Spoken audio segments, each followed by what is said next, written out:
Hi guys, മറ്റൊരു വീഡിയോയിലോട്ട് എല്ലാവർക്കും സ്വാഗതം. ഹായ് ഗായ്സ്, ഇപ്പൊ സമയം എത്രേ? ഇപ്പൊ സമയം 4:30 ആയിട്ടേ ഉള്ളൂ. ഇപ്പൊ നമ്മൾ പോണത് ഫ്ലൈയറിലേക്കാണ് കേട്ടോ. സിംഗപ്പൂർ ഫ്ലൈയറിലേക്കാണ് പോണത്. നമ്മളിങ്ങനെ നടന്നിട്ട് വേണം ബസ് സ്റ്റോപ്പിലെത്താൻ. ബസ് വഴിയാണ് നമ്മൾ അങ്ങോട്ടേക്ക് എത്തുക. അപ്പോൾ ഇപ്പൊ നമ്മൾ നിൽക്കുന്ന സ്ഥലത്തിന്റെ പേരെന്താ? ബാലിസ്റ്റർ എന്ന് പറഞ്ഞിട്ടുള്ള സ്ഥലത്താണ് നമ്മൾ നിൽക്കുന്നത്.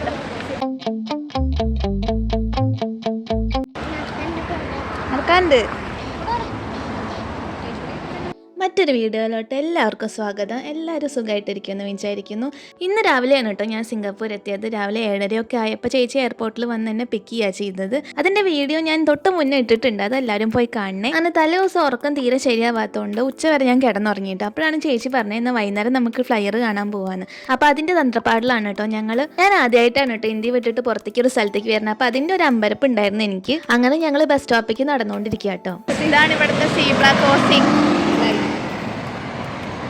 ഇവിടെ നമ്മൾ ബട്ടൺ അമർത്തിയിട്ട് വേണം ക്രോസ് ചെയ്യാനായിട്ട്.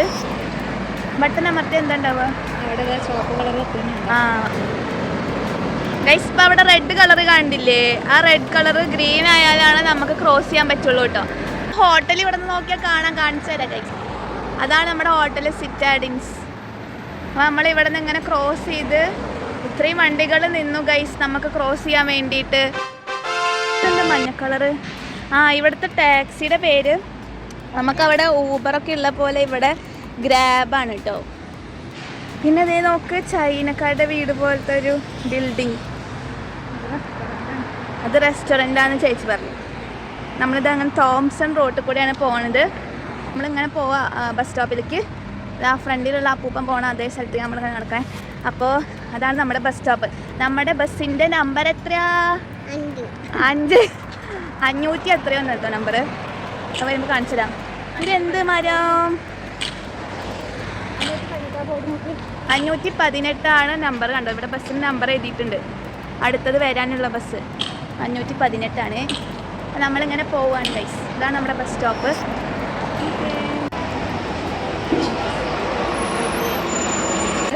ഈ കാർഡ് നമ്മുടെ ATM കാർഡ് ഉപയോഗിച്ചിട്ട് വേണം നമുക്ക് ബസ്സിൽ കയറാനായിട്ട്. ബസ്സിൽ കയറിയിട്ട് നമ്മൾ ഇത് കാണിച്ചിട്ട് അവിടെ പോയി ഇരിക്കുക വേണ്ട, അല്ലാണ്ട് പൈസ ഒന്നും കൊടുക്കേണ്ട ആവശ്യമില്ലാന്ന് ചേച്ചി പറഞ്ഞു. കുട്ടിക്ക് വേണത്ര കാർഡ്? കുട്ടിക്കുള്ള കാർഡ് തന്നെ ഇത്. എന്താ കുട്ടിക്ക് പറയാനുള്ളത്? 15 സ്റ്റോപ്പ് ഉണ്ട് ഗൈസ് നമുക്ക് ഫ്ലൈയറിൽ എത്താനായിട്ട്. 15 സ്റ്റോപ്പ് ഉണ്ട്. 15 സ്റ്റോപ്പ് കയറിയിട്ട് വേണം അവിടെ എത്താൻ. അപ്പോൾ നമ്മളിങ്ങനെ വെയിറ്റ് ചെയ്യാണ് കേട്ടോ. 5:30 ബസ്. 5:30 ഗൈസ് നമ്മുടെ ബസ് ഉള്ളത്. ഇപ്പോൾ സമയം 5 മണി ആയിട്ടേ ഉള്ളൂ. അപ്പോൾ നമുക്ക് അരമണിക്കൂർ ബസ് സ്റ്റോപ്പിൽ വെയിറ്റ് ചെയ്യാം ഗൈസ്. നമ്മൾ ഫ്ലൈയർ ബുക്ക് ചെയ്തത് ക്ലൂക്ക് വഴിയാണ് കേട്ടോ. ക്ലൂക്ക് ആപ്പ് അത് വഴിയാണ് നമ്മൾ ബുക്ക് ചെയ്തത്. അപ്പോൾ നമുക്ക് ക്യൂവിൽ നിൽക്കാണ്ട് നേരെ കയറാൻ പറ്റും. ക്ലൂക്ക് ആപ്പ് കേട്ടോ. പിന്നെ അതിൻ്റെ ലിങ്ക് ഞാനിവിടെ താഴെ കൊടുക്കാം. ഫ്ലൈയറും ടൈം ക്യാപ്സ്യൂൾ എന്ന് പറഞ്ഞിട്ടുള്ള ഒരു എക്സിബിഷൻ പോലെ സംഭവമുണ്ട്. ഇത് രണ്ടിൻ്റെയും കൂടിയിട്ടുള്ള ടിക്കറ്റാണ് നമുക്ക് ക്ലൂക്കിന് ബുക്ക് ചെയ്യാൻ പറ്റുക. ഇവിടെ ബസ്സുകൾക്ക് നമ്മുടെ അവിടെ പോലെ പേരുകളല്ല, നമ്പറാണ് കേട്ടോ ഉള്ളത്. അപ്പോൾ നമുക്ക് വേണ്ട നമ്പർ ഗൂഗിൾ മാപ്പ് വഴി നമ്മൾ കണ്ടുപിടിച്ചിട്ട് ബസ് സ്റ്റോപ്പിൽ ഒരു ബോർഡ് ഉണ്ട് കേട്ടോ. അപ്പോൾ ആ ബോർഡിൽ പോയി നോക്കണം ആ നമ്പർ അവിടെ ഉണ്ടോ എന്നുള്ളത്. അങ്ങനെ ഞങ്ങളുടെ ബസ് വന്ന് ഞങ്ങൾ കയറി. അപ്പോൾ നമ്മുടെ കാർഡ് ഉപയോഗിച്ചിട്ടാണ് കേട്ടോ ഇവിടെ പേയ്മെൻറ്റ് നടത്തുക. മെഷീനിൽ നമ്മൾ കാർഡ് കാണിച്ചിട്ട് വേണം കയറാനും. അതേപോലെ നമ്മുടെ സ്റ്റോപ്പ് എത്തിക്കഴിഞ്ഞാൽ ഇറങ്ങണതിന് മുന്നേ തൊട്ട് മുന്നേ മെഷീനിൽ ഒന്നും കൂടി ആ കാർഡ് കാണിച്ചു കഴിഞ്ഞാൽ നമ്മുടെ പേയ്മെൻറ്റ് കംപ്ലീറ്റ് ആവും. എല്ലാവർക്കും ഓരോരോ കാർഡ് വേണം കേട്ടോ. അതായത് ഇപ്പോൾ എൻ്റെ പൈസയും കൂടി ചേച്ചിക്ക് അടയ്ക്കാൻ പറ്റില്ല. അങ്ങനെ ഞങ്ങൾക്ക് സീറ്റൊക്കെ കിട്ടിയിരുന്നു കേട്ടോ. എൻ്റെ കുഞ്ഞിലെ മുതലുള്ള ഒരു ആഗ്രഹമായിരുന്നു കേട്ടോ. ഞാനും ചേച്ചി മാത്രമായിട്ട് എവിടേക്കെങ്കിലും കറങ്ങാൻ പോവുക, ഒരുമിച്ച് ഫുഡ് കഴിക്കുക. പക്ഷെ ഇത്രയും കാലമായിട്ട് ഒരു സിനിമയ്ക്ക് പോലും ഞങ്ങൾ മാത്രമായിട്ട് പോയിട്ടില്ല. അതുകൊണ്ട് തന്നെ ഈ ഒരു ട്രിപ്പ് എനിക്ക് ഒരിക്കലും മറക്കാൻ പറ്റാത്തതാണ് കേട്ടോ. ഭയങ്കര പ്ലാനിങ് ഒന്നും ഈ ട്രിപ്പ് ഞാൻ ചെയ്തിട്ടില്ല. കാരണം ഇത് നടക്കുമോ നടക്കില്ല എന്നൊരു 50-50 ചാൻസിലായിരുന്നു കേട്ടോ ഉണ്ടായിരുന്നത്. അങ്ങനെ അവസാനം ചേച്ചി ടിക്കറ്റ് ബുക്ക് ചെയ്തു എന്ന് പറഞ്ഞപ്പോഴാണ് ഞാൻ മൊത്തത്തിൽ വിശ്വസിച്ചത് കേട്ടോ. അങ്ങനെ ഞങ്ങളുടെ സ്റ്റോപ്പ് എത്താനായി ഗൈസ്. അപ്പോഴാണ് ഒരു അബദ്ധം പറ്റിയത്. ഞങ്ങൾ ഞങ്ങളുടെ സ്റ്റോപ്പിലല്ല ഇറങ്ങിയത്, തൊട്ടടുത്ത സ്റ്റോപ്പിൽ സ്റ്റോപ്പിലാണ് കേട്ടോ ഇറങ്ങിയത്. അതെന്താ സംഭവം ഉണ്ടായെന്ന് വെച്ചാൽ ബസ് നിൽക്കണമെങ്കിൽ നമ്മൾ അവിടുത്തെ ഒരു സ്വിച്ച് അമർത്തണമായിരുന്നു, അത് അമർത്തിയില്ല. അങ്ങനെ ഞങ്ങൾ 2 വണ്ടന്മാർ അടുത്ത സ്റ്റോപ്പിൽ ഇറങ്ങിയിട്ട് മാനത്ത് നോക്കി നിന്നു കേട്ടോ. ഇവിടുത്തെ പോലെ നമുക്ക് തിരിച്ച് നടക്കാനൊന്നും പറ്റില്ല. അതുകൊണ്ട് ഞങ്ങൾ ഗൂഗിൾ മാപ്പ് നോക്കി അവിടെ ഒരു മെട്രോ സ്റ്റേഷനിൽ പോയിട്ട് മെട്രോ വഴി നമ്മൾ ഫ്ലൈയറിൽ എത്താമെന്ന് വിചാരിച്ചു. പക്ഷെ അപ്പോഴല്ലേ ഒരു സംഭവം മനസ്സിലായത്, മെട്രോ സ്റ്റേഷൻ അതിലും കുലുമാലായിരുന്നു. കുറേ വഴികളുണ്ടായിരുന്നു കേട്ടോ, ഒന്നും മനസ്സിലാവുന്നുണ്ടായിരുന്നില്ല. അങ്ങനെ അവസാനം ഞങ്ങൾ ഏതൊക്കെയോ ട്രെയിൻ കയറി ലാസ്റ്റ് ഫ്ലൈയറിലെത്തി. ഇവിടെ നമുക്ക് തോന്നിയ പോലെ നടക്കാൻ പറ്റില്ല കേട്ടോ. ഫുട്പാത്ത് കൂടെ നടക്കാൻ പാടുള്ളൂ, സീബ്ര ക്രോസിംഗ് കൂടെ ക്രോസ് ചെയ്യാൻ പാടുള്ളൂ. അങ്ങനെ കുറേ റൂൾസ് ഉണ്ടായിരുന്നു. അല്ലെങ്കിൽ നമുക്ക് ഫൈൻ വരുന്നതാണ് കേട്ടോ ചേച്ചി പറഞ്ഞത്. അങ്ങനെ നമ്മൾ കുറേ കറങ്ങി ക്ഷീണിച്ച് എത്തേണ്ട സ്ഥലത്ത് തന്നെ എത്തി. പക്ഷേ സമയം 7:30 ആയിരുന്നു മാത്രം. അങ്ങനെ നമ്മൾ ചെന്ന് കയറുമ്പോൾ തന്നെ ലൈറ്റൊക്കെ ഇട്ടിട്ട് സ്ഥലം ഫുള്ള് സെറ്റായിരുന്നു കേട്ടോ. അടിപൊളിയായിരുന്നു കാണാൻ. ഈ സമയമായപ്പോഴേക്കും കുട്ടിയുടെ ഒരു ഉറക്കമൊക്കെ കഴിഞ്ഞിരുന്നു കേട്ടോ.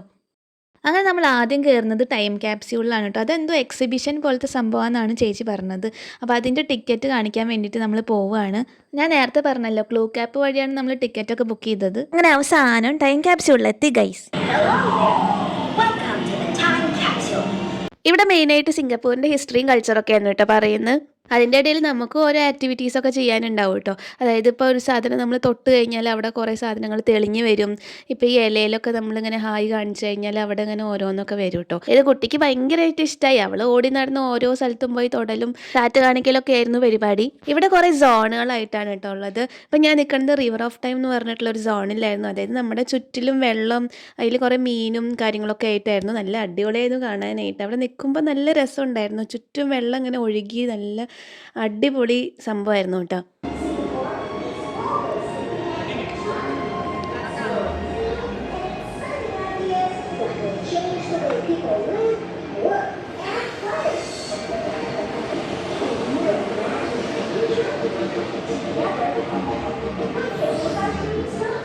അവിടെ അങ്ങനെ നമ്മൾ പുറത്തേക്ക് ഇറങ്ങി അടുത്ത സോണിൽ പോയി. അതായിരുന്നു ഇൻഫിനിറ്റി സ്പേസ് കേട്ടോ. അതായത് നമ്മുടെ ചുറ്റിലും കണ്ണാടി വെച്ചിട്ടുള്ളൊരു പരിപാടിയായിരുന്നു കേട്ടോ. ഇപ്പോൾ അതിൻ്റെ ഉള്ളിൽ നിന്ന് നമ്മൾ നേരെ കയറിയിട്ട് മുന്നിൽ കണ്ണാടിയും പിന്നിൽ സ്ക്രീനും ആയിട്ടുള്ള ഒരു സംഭവത്തിലാണ് നിൽക്കണേ. എല്ലാം ഫുള്ള് സെറ്റപ്പ് പരിപാടിയായിരുന്നു. ലൈറ്റ് വെച്ചിട്ടുള്ള കളിയായിരുന്നു മൊത്തത്തിൽ. അത് നോക്കൊരു വിമാനം പറന്നു പോകണം. ഇതിൻ്റെ ഉള്ളിൽ കയറിയിട്ട് സമയം പോണതേ അറിയുന്നുണ്ടായിരുന്നില്ല കേട്ടോ. ഇടയ്ക്ക് ചേച്ചി ഇങ്ങനെ പറയുന്നുണ്ടായിരുന്നു, പെട്ടെന്ന് നോക്കിയിട്ട് വാ, ഫ്ലയർ ഇപ്പോൾ ക്ലോസ് ആവും നോക്കി. അപ്പോഴാണ് ഞാൻ ആലോചിച്ചത്, ശരിയാ നമ്മൾ ഫ്ലയർ കയറാനാണല്ലോ വന്നത് എന്ന്. ഇതാ ഈ ഒരു സംഭവമാണ് കേട്ടോ എനിക്ക് ഏറ്റവും ഇഷ്ടമായത്. അതായത് നമ്മുടെ ഫോട്ടോ എടുത്തിട്ട് അവർ ഒരു സെൽഫി എടുക്കും. അതിനുശേഷം ആ സെൽഫി അവിടെ ഡിസ്പ്ലേ ചെയ്യും കേട്ടോ. കുറേ ചൈനീസ് ആൾക്കാർ ഇംഗ്ലീഷുകാരുടെ ഇടയിൽ നമ്മുടെ ഫോട്ടോ അവിടെ ഇങ്ങനെ ഡിസ്പ്ലേ കൊണ്ടിരിക്കും. ഇതാ ഞങ്ങളുടെ ഫോട്ടോ, അത് കൊള്ളാം അല്ലേ. അങ്ങനെ ടൈം ക്യാപ്സ്യൂളിൽ നിന്ന് പുറത്തേക്ക് ഇറങ്ങിയിട്ട് നമ്മൾ സ്പീഡിൽ നടന്നു കേട്ടോ ഫ്ലയർ കയറാനായിട്ട്. ഇപ്പം സമയം ഒരു 8 മണി 8:15 ആയിട്ടുണ്ടാവും.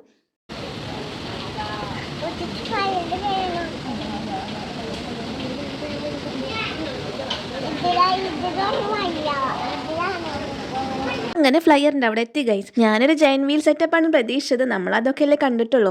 അപ്പോഴാണ് അവർ പറഞ്ഞത് ഒരു ക്യാബിനിൽ 8 പേർക്ക് കയറാമെന്നുള്ളത് കേട്ടോ. അതിനിടയ്ക്ക് കുഞ്ഞാവയ്ക്ക് കമ്പനി അടിക്കുക ഒരു ഫ്രണ്ടിനെ കിട്ടിയായിരുന്നു. അവരൊന്ന് വൈബായിട്ട് വരുമ്പോഴേക്കും നമ്മളെ ക്യാബിനിൽ കയറ്റാൻ സെക്യൂരിറ്റി വിളിച്ചു കേട്ടോ. ഒരു ബൈ പോലും പറയാൻ പറ്റിയില്ലല്ലോ എന്നുള്ള വിഷമത്തിൽ അവൾ എത്തി വലി നോക്കിക്കൊണ്ടിരിക്കുകയായിരുന്നു ആ കുട്ടീനെ. അപ്പോൾ അവരും നമ്മുടെ പിന്നാലെ വരുന്നുണ്ടായിരുന്നു നമ്മുടെ അതേ ക്യാബിനിൽ കയറാൻ വേണ്ടിയിട്ട്. അങ്ങനെ ഞങ്ങൾ അതിൻ്റെ ഉള്ളിൽ കയറി കേട്ടോ. അപ്പോൾ നോക്കുമ്പോൾ അവിടെ ഇരിക്കാൻ മാത്രമല്ല, പായ വിരിച്ച് കിടക്കാനുള്ള സ്ഥലം ഉണ്ട് അവിടെ. നമുക്ക് അരമണിക്കൂർ ഇതിൻ്റെ ഉള്ളിൽ ഇരിക്കാൻ പറ്റൂട്ടോ. അരമണിക്കൂർ എടുക്കും ഇതൊന്നും കറങ്ങി താഴോട്ടേക്ക് എത്താനായിട്ട്. ഭയങ്കര മെല്ലെ അത് അനങ്ങുന്നുണ്ടായിരുന്നുള്ളൂ കേട്ടോ. എന്തായാലും ഞങ്ങൾ അവിടുത്തെ ഒരു ബെഞ്ചിൽ കയറി ഇരിപ്പായി. കുട്ടി എക്സൈറ്റ്മെന്റിൽ എന്തൊക്കെയോ പറയുന്നുണ്ട് കേട്ടോ. രാത്രി സിംഗപ്പൂർ കാണാൻ നല്ല ഭംഗിയാണ് കേട്ടോ. അതുകൊണ്ടാണ് നമ്മൾ വൈകിട്ട് ഫ്ലയറിൽ കയറാൻ തീരുമാനിച്ചത്. എല്ലായിടവും ഫുള്ള് ലൈറ്റൊക്കെ ആയിട്ട് എന്ത് രസമാണ് കാണാൻ. നമുക്ക് ഈ ഫ്ലയറിൻ്റെ ഉള്ളിൽ ഇരിക്കുമ്പോൾ സിംഗപ്പൂരിലെ മെയിൻ ആയിട്ടുള്ള സ്ഥലങ്ങളൊക്കെ കാണാൻ പറ്റും കേട്ടോ. ഇപ്പോൾ ഇതാണ് ക്ലൗഡ് ഫോറസ്റ്റ്, ഫ്ലവർ ഡോം, മറ്റേ ലൈറ്റ് ഷോ നടക്കുന്ന സ്ഥലമില്ലേ, സൂപ്പർ ട്രീസ് ഒക്കെ. അവിടേക്ക് നാളെ പോകാമെന്നാണ് ചേച്ചി പറഞ്ഞത്. അപ്പോൾ അതൊക്കെ നമുക്ക് ഇതിൻ്റെ ഉള്ളിൽ ഇരിക്കുമ്പോൾ തന്നെ കാണാം കേട്ടോ. അങ്ങനെ നമ്മൾ മേലോട്ട് പൊങ്ങി ഏറ്റവും ഹയസ്റ്റ് പോയിന്റിൽ എത്തിയിട്ടോ. അതിൻ്റെ ഉള്ളിലൊരു TV ഉണ്ട്. അപ്പോൾ ഹയസ്റ്റ് പോയിന്റിൽ എത്തുമ്പോൾ ആ TVൻ്റെ ഉള്ളിൽ പടക്കമൊക്കെ പൊട്ടിച്ചിട്ട് അവർ പറഞ്ഞുകൊണ്ടിരിക്കും കേട്ടോ. അപ്പോഴേക്കും എന്താ ഇവിടെ ഒരാൾ കാലൊക്കെ നീട്ടി വിസ്തരിച്ചങ്ങോട്ട് ഇരിക്കാൻ തുടങ്ങി. ഇതാണ് കേട്ടോ മറീന ബേ സാൻഡ്സ് പറഞ്ഞിട്ടുള്ള ഹോട്ടൽ. ഇതിന്റെ 3 ബിൽഡിങ്ങിന്റെ മുകളിൽ ഒരു തോണി പോലത്തെ സംഭവം ഉള്ളത്. അങ്ങനെ അവർ പിന്നെ ഒന്നിക്കുകയാണ് സുഹൃത്തുക്കളെ. അവളുടെ ഫ്രണ്ടിനെ കണ്ടുമുട്ടിട്ടോ ഗൈസ്. എന്തൊക്കെയോ പറഞ്ഞ് തിരിച്ചു വരുന്നുണ്ടായിരുന്നു. അപ്പോഴേക്കും താഴെ ഇറങ്ങാനായിട്ടോ. ആ വാവയും ഫാമിലിയും തമിഴ്നാട്ടുകാരായിരുന്നേ. അത് പറഞ്ഞപ്പോഴാ സിംഗപ്പൂരിലെ മെയിൻ ലാംഗ്വേജസിലെ ഒന്ന് തമിഴാണ് കേട്ടോ. അതായത് നമ്മൾ ഈ പോണ വഴിക്കൊക്കെ ബോർഡിൽ ഇംഗ്ലീഷും ചൈനീസും കൂടെ തമിഴും കൂടി കാണാമായിരുന്നു കേട്ടോ.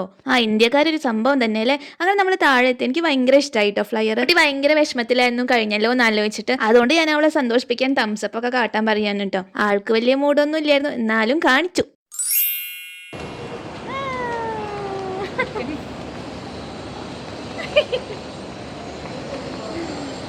അപ്പോൾ ഞാൻ അവളെയും കൊണ്ട് ഫോട്ടോ എടുക്കാൻ പറ്റിയൊരു സ്ഥലത്ത് കൊണ്ടുപോയി നിർത്തിയേ. കുറച്ച് കഴിഞ്ഞപ്പോൾ ആൾ ഉന്തും തള്ളൊക്കെ ആയിട്ട് ഒന്ന് മറിച്ചിടാൻ നോക്കിയപ്പോൾ ഞാൻ നൈസായിട്ട് അതിനെ പൊക്കിയിട്ട് തിരിച്ചുകൊണ്ട് വന്നേ. ഇപ്പം സമയം 9:15 എന്തോ ആയിട്ടുണ്ടായിരുന്നു കേട്ടോ. ചേച്ചി തിരിച്ചു പോകാനുള്ള ബസ് സ്റ്റോപ്പ് എവിടെയാണെന്ന് അന്വേഷിക്കാനായിട്ട് പോയിട്ടുണ്ടായിരുന്നു. അപ്പോൾ എന്തായാലും ഇന്നത്തെ ദിവസം എനിക്ക് ഭയങ്കര ഇഷ്ടമായി. നാളെ നമ്മൾ ഗാർഡൻസ് ബൈ ദ വേയിലാണ് കേട്ടോ പോകണം. അപ്പോൾ അതിൻ്റെ വീഡിയോ അടുത്ത ദിവസം കാണാം. വീഡിയോ ഇഷ്ടമായെങ്കിൽ ലൈക്ക് ചെയ്യുക, ഷെയർ ചെയ്യുക, സബ്സ്ക്രൈബ് ചെയ്യാൻ മറക്കരുത്. അപ്പോൾ ഞങ്ങൾ പെട്ടെന്ന് വീട്ടിൽ പോട്ടെ. മറ്റൊരു വീഡിയോ കാണുന്നവരെ ബൈ ബൈ.